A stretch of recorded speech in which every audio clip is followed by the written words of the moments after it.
uh, uh, Lo-fi security work stream office hours here at the end of the week as we sort of wind down. I've been a little, we keep it the discussions rolling while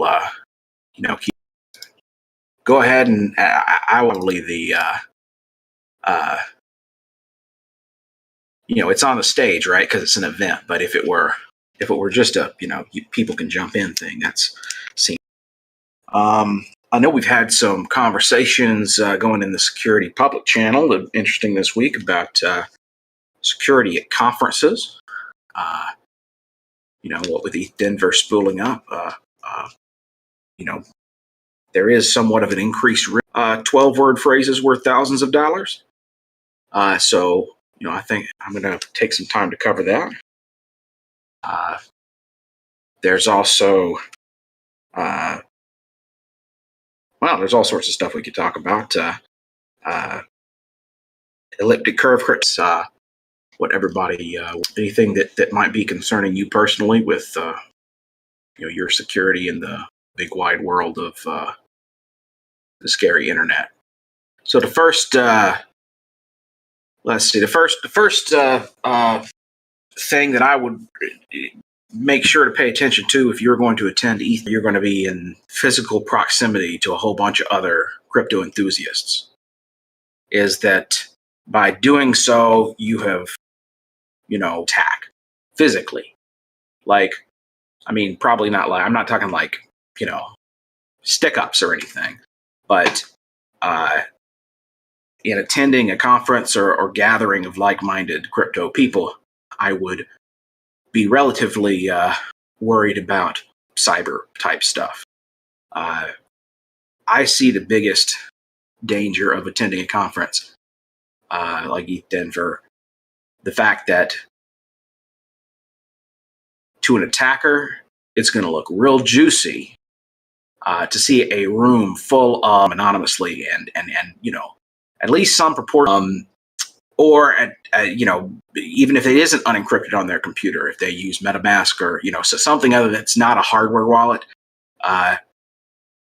somebody can get access to your machine. They can install some malware, keyboard logger, whatever, and it's just, these are usually fairly esoteric threats, but the risk to reward ratio just changes, from an attacker's perspective when everybody says, first, that you don't take whatever idea to, depending on how much you load the mainnet gas fee. It's like ETH Denver, I suspect you'll need ETH for gas.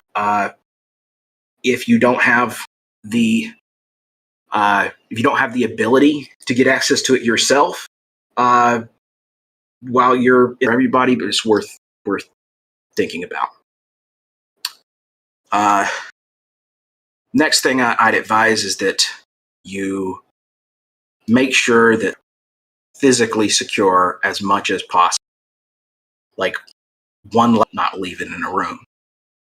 It's like the kind of evil maid sort of attack where somebody can or drive encryption key or something like that. But it's significantly pronounced when you're all gathered in a room like that.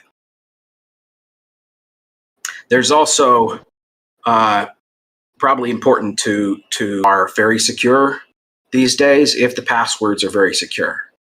But a lot of people use 6-digit codes, for example. 6-digit codes are not. I would definitely consider setting a off of you because your passcode probably equals your coins via. On iPhone, you can do this by going and when you're changing the password, it's not immediately obvious, but you can select use a custom alphanumeric passcode.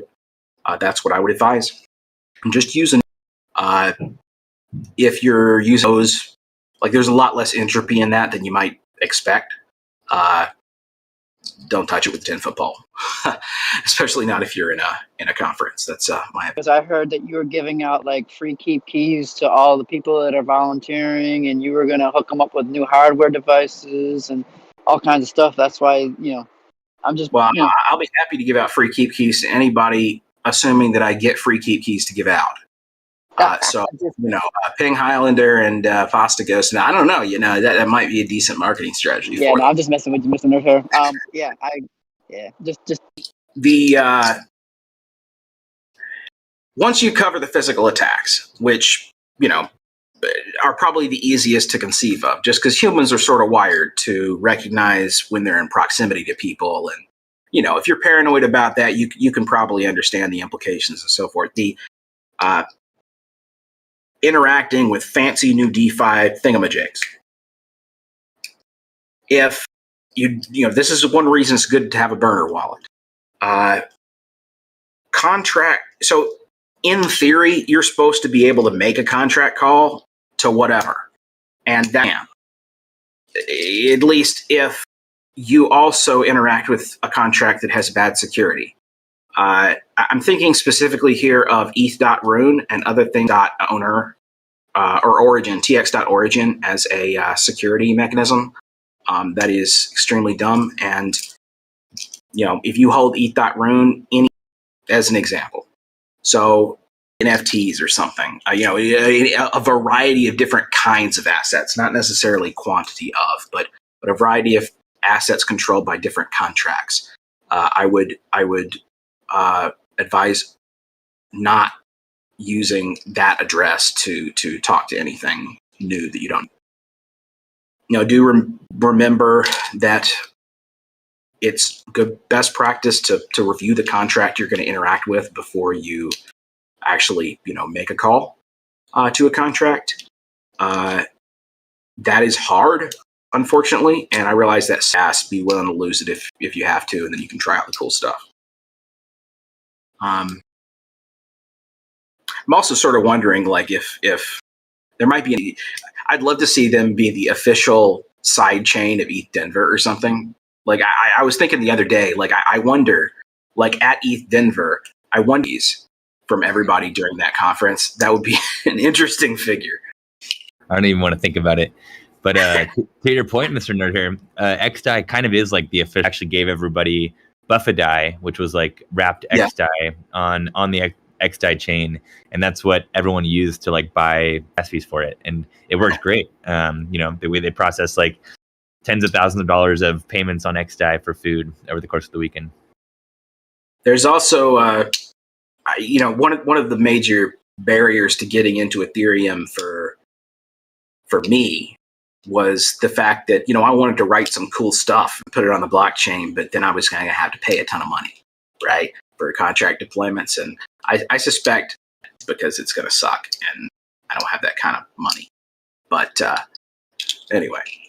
Yeah, I think if you can avoid, when I was thinking about doing a hackathon project, that's great. So if you can avoid mainnet or on mainnet, but they're also on testnets. Yeah, definitely see if you can deploy your whole project on testnet and just use some of the other, apps like Uniswap and Aave and everything like that. I'm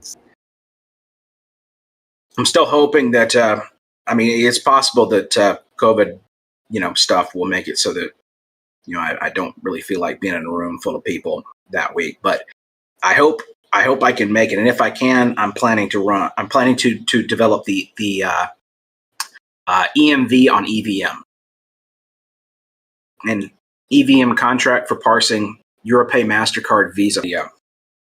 They use like 512-bit RSA. That's perfect for hackathon. So I see that there's some questions been asked. I missed earlier in the week, and Ron brought it back up about privacy. ETH Denver doesn't require like you to dox yourself to attend, so that's sweet. You probably, on the flip side, you are going to be giving out your address to like everybody. Okay, maybe not like everybody, but the conference organizers are going to have an address for you. So, you're going to be interacting with stuff, and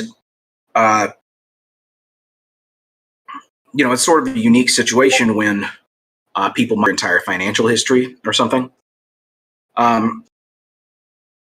When I'm setting up burner wallets, I like to fund. Tornado Cash is it's like all the fancy math that powers like Monero and such, and Zcash and all that on the blockchain. It's actually on XDAI with a bridge to and from mainnet. It's automated, so the first thing it does is bridge your coins. But that's a very convenient technique to obfuscate, where your funds came from. You can put your funds into the ZK Snark pool, and then later pull them out with another address, and you can't tell from the public blockchain data a link between those two addresses. That can help preserve privacy in cases where, in sort of the unique situation where you're what is essentially financial information and associating it with your physical identity. I have a solution for distributing, like I have business cards. And the business cards contain my name, my email address, and they have my PGP fingerprint or my GPG key fingerprint on the back. I'm thinking of updating them to include an Ethereum address too, just because, that's like standard now. Make it possible to hand out a strong somebody in cyberspace that's claiming to be you. You have a Ethereum address on your card, then people can confirm that it really is you by having you sign a message with it or something like that.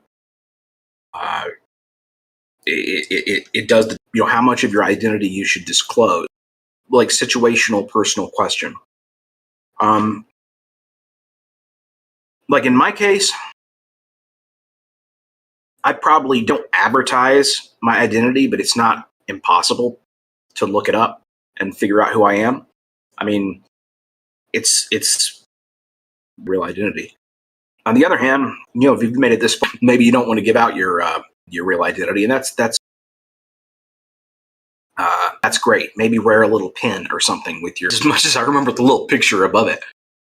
But maybe that's just me.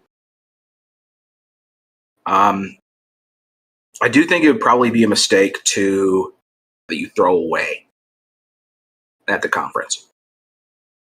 That, again, it's unlikely somebody's going to go dumpster diving and, whatever.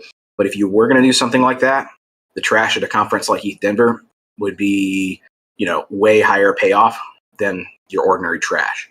So, that everybody else is. Save them, pack them out. I mean, an idea too. DeFi in general at this point is the fact that, if you are wanting to ape into whatever, you kind of have to like on-ramp, and that's going to be attached to your, address or whatever. Again, Tornado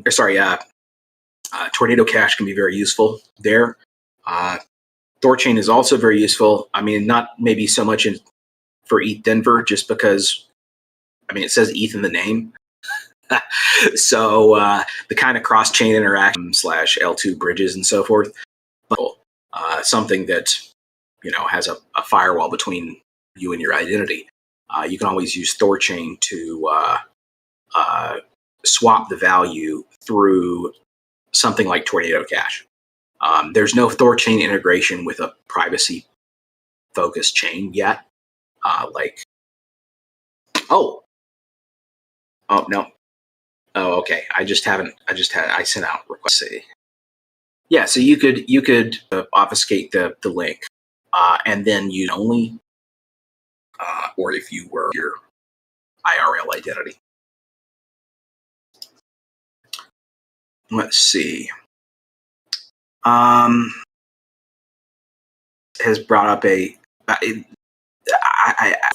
it's not actually prevented in the attacks, but great minds think alike, as they say. In my wallet, I have a folded piece of paper that has a password try for whoever decides to enter it. My phone cooked up with I wrote a little application. It was a jailbroken phone a long time ago, and I did some work to make an application that you'd run it on the command password instead of the right password. Then the phone would. It didn't actually prevent any attacks, probably because that's not the most likely kind of attack. At least not if you're at home. The honeypot in your pocket? Unfortunately, so I don't. That is an interesting topic. I do not have a honeypot running on my phone or anything that I carry around. Generally speaking, I'm going to look it up and I'll get back to you. It led for, and if somebody ever looks them up or loads a page, useful, because on the front page of your phone or whatever, and somebody gets curious, they're probably going to punch it in and try to resolve that name and load the website. Approximate geolocation of the IP address from which it occurred, which can be very convenient. Got it. If you're a hacker and you're trying to map the internals of an organization, you can tell, who is clicking on your emails and where they are and, what browsers they're using and et cetera. If you're that, it's usually scattershot and, just so it's a link, somebody's going to click the link and then it's going to ask them to enter their password and then they're dumb, so they do it, right? Well, if you are the target of something like spear phishing, that's a very targeted, at you or like what browser you're using can be useful. Because maybe the next time they send you an email or whatever, get you to click on a link, they've cooked up previous reconnaissance, and then they've cooked up an exploit that targets that in particular, for example. But on the fly, essentially. But us mortals usually have to hand roll things for targeting individuals. By the way, I'm an offensive security certified professional, which means that I'm officially allowed to do all this stuff. This is, it is extremely important to be versed in attacker techniques in order to. And, one thing I wanted to say when you were talking earlier about use Keybase previously, okay, that's one of the reasons I've got my PGP key on the back of the. So Keybase is all based on one's the generic tissue or whatever. I don't know. So if you get one of those on Keybase, because obviously I've used Keybase and I have a couple of Keybase profiles for businesses and stuff and for myself, but I know when Zoom bought them, one that I looked at, I was by invite only, but I might still have some invites if that's something you want to look into. It's very similar to Keybase.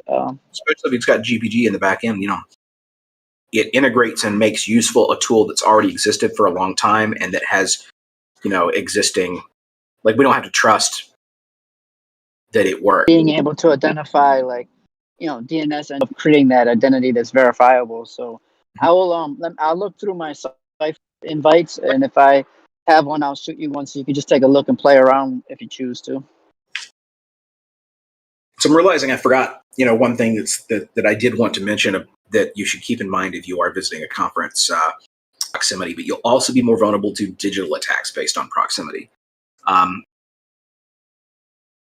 When this is less of an issue these days now, sort of standby boogeyman is that sort of provocative image is a proxy for, or maybe just an art poisoning attack. Essentially, an attacker on a local network can probably it's possible, but even people that do configure them properly usually don't test them against that particular configuration. And of course, these are all fairly unlikely low impact stuff in I was about to say that's all. And you're connected to the conference Wi-Fi or whatever. Well, that Wi-Fi is now an extremely juicy target. So I would advise you to you arrive, and VPNs are marketed obnoxiously and sometimes misleadingly. They don't really give you a lot of protect you against your internet service provider, which is important. Your ISP, at least in America, your ISP is allowed to stuff you visit and sell it. This is why they all got so ticked off when Firefox turned on DNS over HTTPS by default, because it hurt their bottom line directly.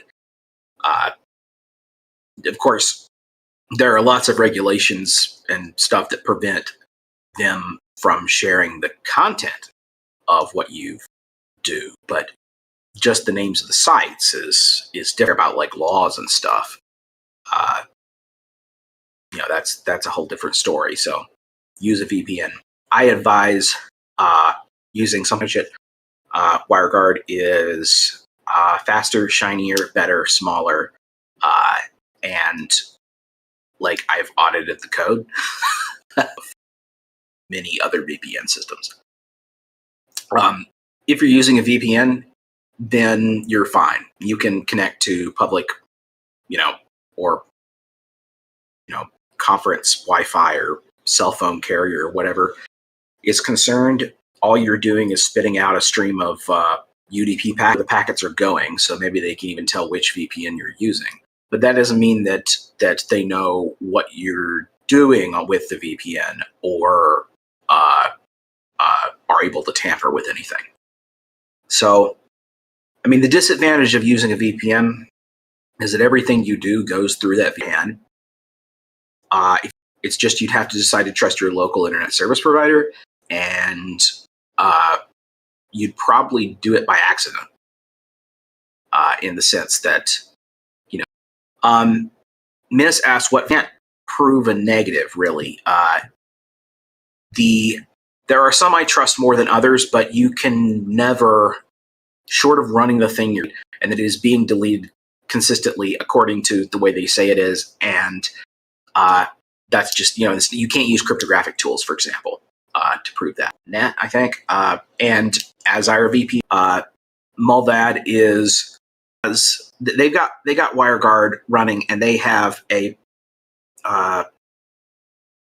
they commissioned the creator of WireGuard to create a particular kernel module that sort of acts like a rootkit on their own servers and like locks out root or anyone from seeing anything or changing anything on the servers. It's like a kludgy hack that is definitely only suited for that particular situation. But, they claim they run it and it's open anyway. Paying for with crypto and not giving them your identity. Because that's one of the advantages, right? If your local ISP has your billing records and knows where you have your real life identity, unless they're being eating those two.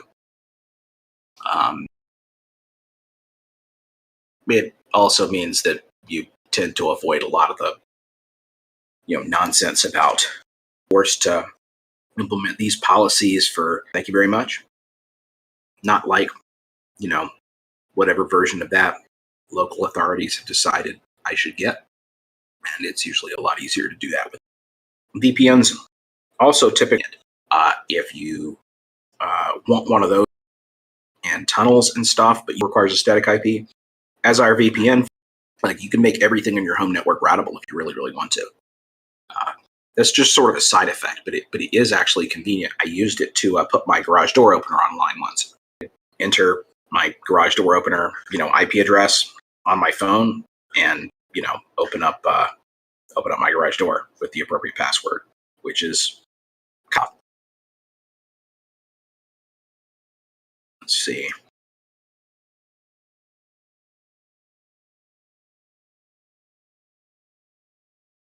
Use some funds that have gone through some type of privacy enhancing protocol.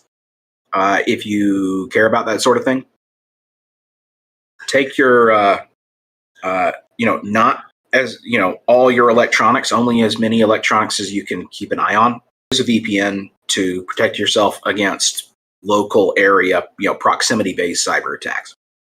At the end of the day, we're all securing like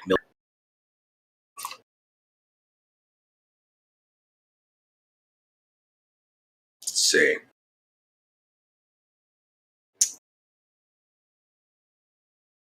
Well, we're I'm not sure I have anything else interesting to think about. So if you don't use a password manager, reminder. I just had to switch all my crap to the Dashlane's removing support for the version of their application that let you actually export things in a sensible fashion. So is that their family plan is like a cut down version of their business plan. And really the only way to, like share and sync records is to be a part of that family or business.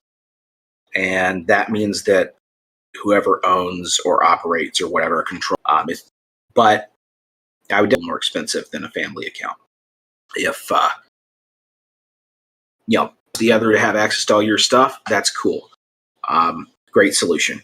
If it's like you and like your brother-in-law, so the reset does, if you are in a family or team, your family manager or team, whoever can hit a reset button and it will reset your, there is a slight protection in that in order to perform the reset, the reset link gets sent to the email address on file.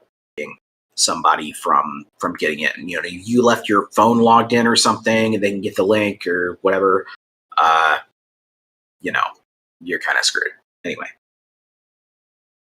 The other nice thing about 1Password is there is a command line utility, so you can usually automate in the future to automate a bunch of stuff. You could do backups and cross account syncs and all sorts of crazy stuff. A bit more than a while since I looked at their stuff. What I've concluded about password managers is that unfortunately there isn't like a super great one. 1Password has a great user experience. At least it used to have good sharing features, but it's not that. It's a little clunky and it's kind of expensive. Keep PassX or without a degree. I mean, you got to study. It's definitely what you should use if you're super paranoid, but you'll have to keep up with the file yourself. There's no cloud sync stuff, and everything's got. Just want them to be encrypted, and haven't like that and printer drivers. We haven't solved this stuff. Didn't make any sense to me.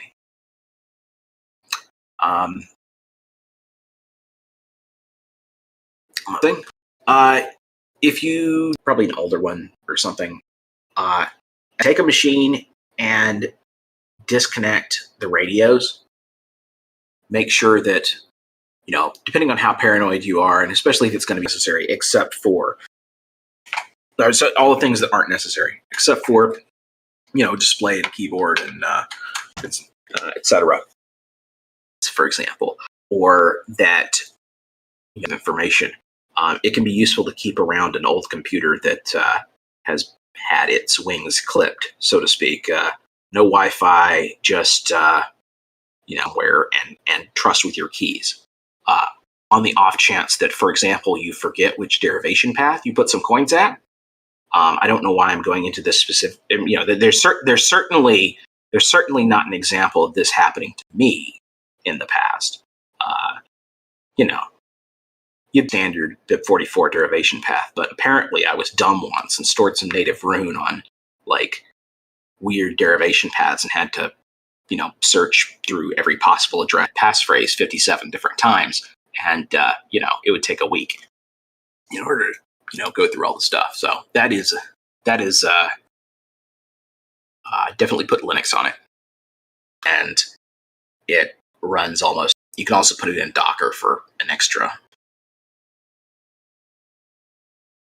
Anyway, that's about all I've got on my my short list of stuff.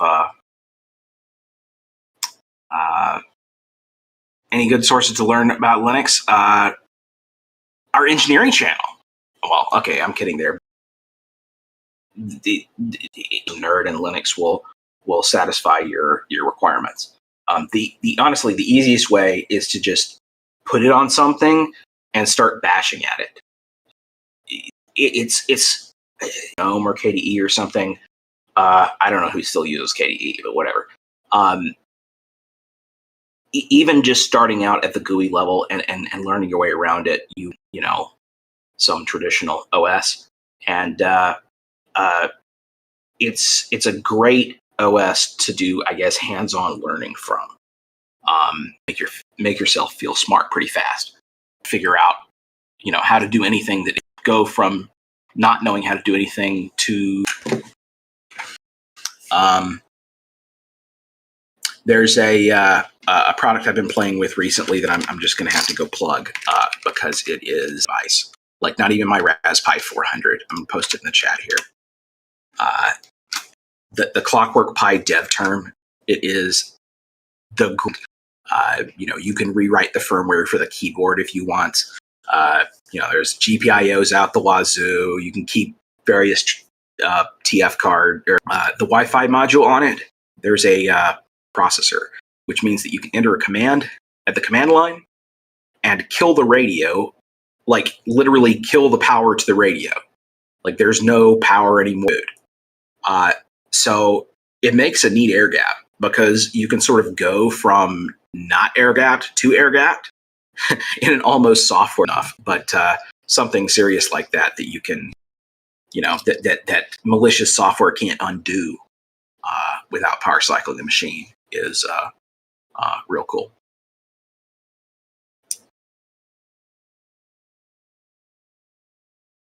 It's also got a little receipt printer, like thermal paper printer. You can print out like QR codes and stuff. It's pretty, you know, I have not had so much fun since I was playing with my dad's 4 megahertz T1000 laptop with like DOS 2.1 when I was a kid. It was, you know, it's just a journey of adventure and learning and fun. And anyway, so highly recommended.